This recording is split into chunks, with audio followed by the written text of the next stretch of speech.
Halo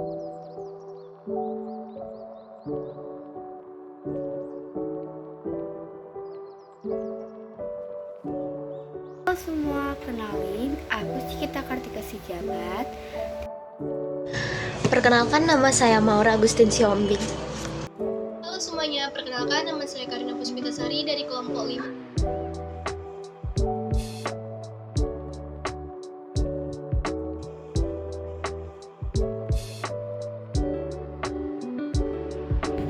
Perkenalkan, nama saya Daniel Sianturi.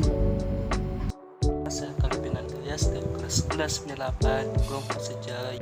Perkenalkan, nama saya Sambil Muhammad Abdullah dari kelas 11. Yang pertama yaitu latar belakang Sumpah Pemuda.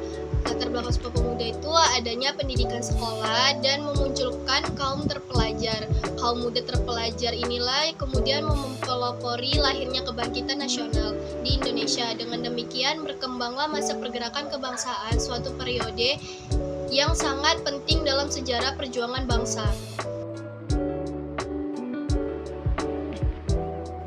Politik etis, pintu pembuka pendidikan modern.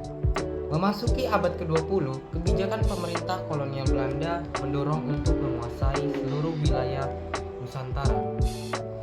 Kebijakan itu diikuti dengan penaklukan terhadap wilayah-wilayah yang belum dikuasai, jika perlu dengan pendekatan militer. Daerah-daerah kolonial yang masih terpisah disatukan dalam penerapan administrasi baru yang berpusat di Batavia, yang disebut Pax Neerlandica. Pax Neerlandica sendiri merupakan usaha Belanda untuk menguasai Nusantara.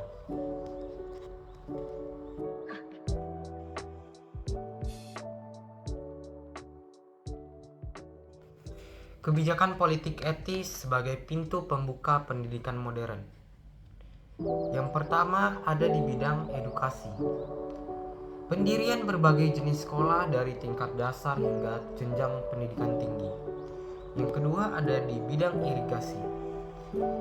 Bidang irigasi melalui pembangunan saluran irigasi yang diperlukan bagi sarana pengairan teknis sawah dan perkebunan. Yang ketiga ada bidang migrasi. Melalui pemindahan penduduk dari daerah padat ke daerah yang memiliki kemungkinan untuk dikembangkan.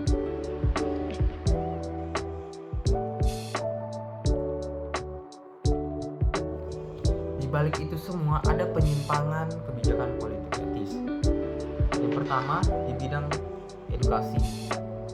Pembangunan sekolah yang diajukan oleh Belanda itu hanya untuk memperoleh tenaga administrasi yang cakep dan murah.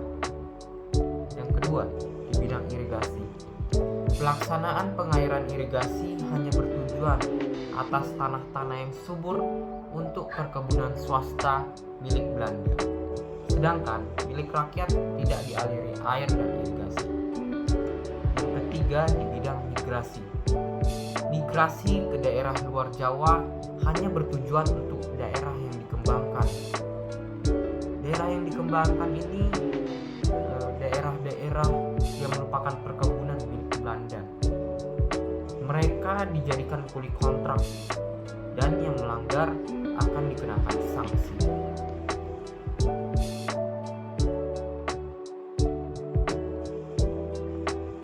Membawa kemajuan. Pada awal abad ke-20, para priyayi baru menuangkan gagasan melalui pers atau media cetak mengenai isu-isu perubahan. Isu-isu yang dipopulerkan yaitu terkait dengan peningkatan status sosial rakyat, bumi putra, dan peningkatan kehidupan di bidang sosial, ekonomi, budaya, dan politik. Selanjutnya, serangkaian tindakan penjajahan.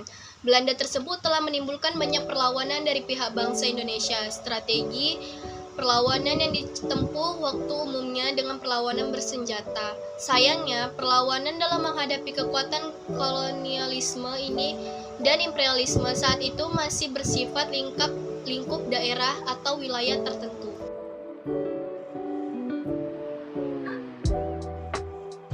Kemajuan saat itu diartikan dengan pendidikan, pencerahan, peradaban, modernisasi, dan kesuksesan hidup.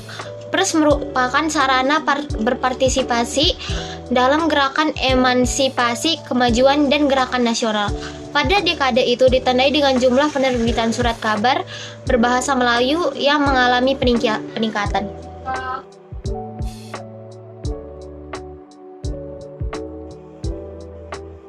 Melayu, ketika bahasa Indonesia mengenyam pendidikan, pikiran mereka mulai terbuka. Akhirnya mereka menuliskan segala sesuatu tentang pergerakan anti kolonial Belanda dalam surat kabar.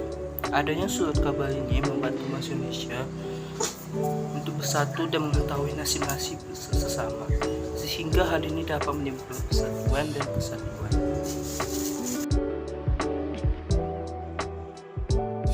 Jurnalis Bumi Putra itulah yang memberikan wawasan dan embrio kebangsaan melalui artikel, komentar mereka dalam surat pembaca, dan mengungkapkan solidaritas di antara mereka dan para pembaca yang sebagian besar adalah kaum muda terpelajar.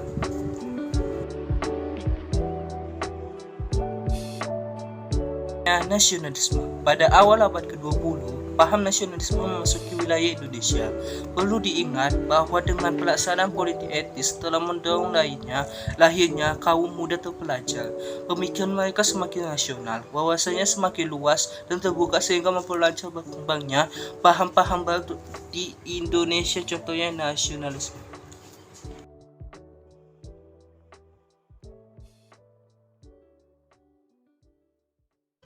Kesadaran bersama muncul bahwa untuk melakukan perlawanan terhadap kolonialisme dan imperialisme, bentuk dan strateginya melalui berbagai organisasi pergerakan dipandang lebih tepat. Dipelopori oleh kaum terpelajar, lahir berbagai organisasi pergerakan nasional. Budi Utomo. Pada periode awal pergerakan kebangsaan telah muncul organisasi Budi Utomo.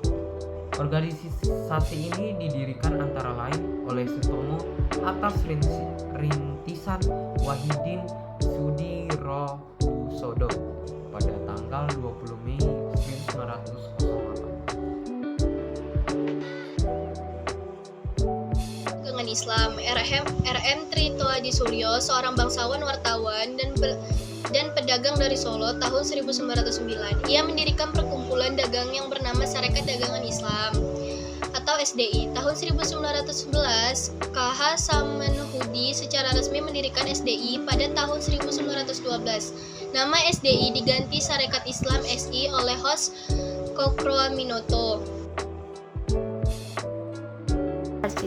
Pada tahun 1912, organisasi ini berdiri dengan corak politik atau yang bisa disebut dengan Indisi Party atau IP. Pendiri organisasi ini dikenal dengan 3 serangkai, yakni Doweisdeker, Dr. Cipto Mangunkusumo, dan Suwerdi Suryaningrat atau dikenal dengan Ki Hajar Dewantara.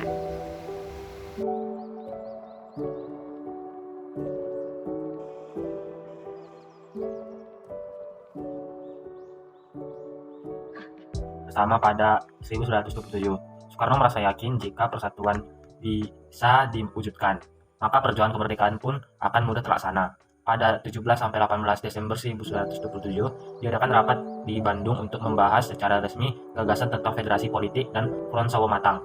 Beberapa organisasi pergerakan nasional turut bergabung, seperti PSI, BU, PNI, Sumatranenbon, Pasundan, Kaum Betawi.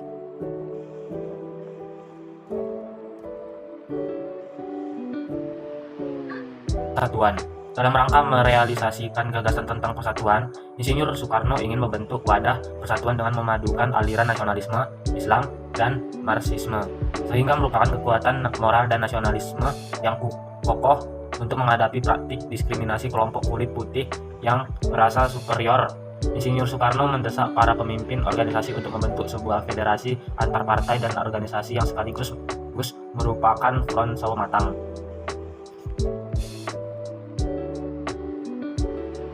22 tahun yang lalu, tepatnya tanggal 28 Oktober 1928, melalui Kongres Pemuda kedua adalah merebut seluruh putra-putri Indonesia dalam bentuk keputusan Kongres. Hasil Kongres menyatakan adanya kesatuan pandangan terhadap tanah air Indonesia, bangsa Indonesia dan bahasa Indonesia yang kemudian dikenal dengan Sumpah Pemuda. Para pejuang bangsa bergerak melawan penjajah secara sendiri-sendiri, namun berkat perjuangan para putra-putri terbaik bangsa yang telah mengenyam pendidikan, mereka menyadari akan arti pentingnya perjuangan secara bersama.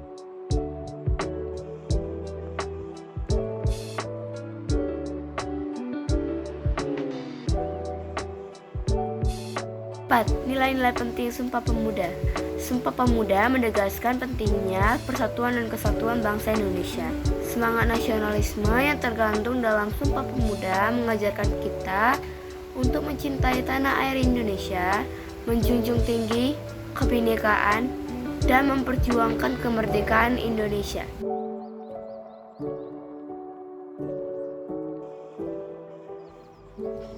Saya mewakili kelompok 5 yang telah membuat video ini dan membuat presentasi.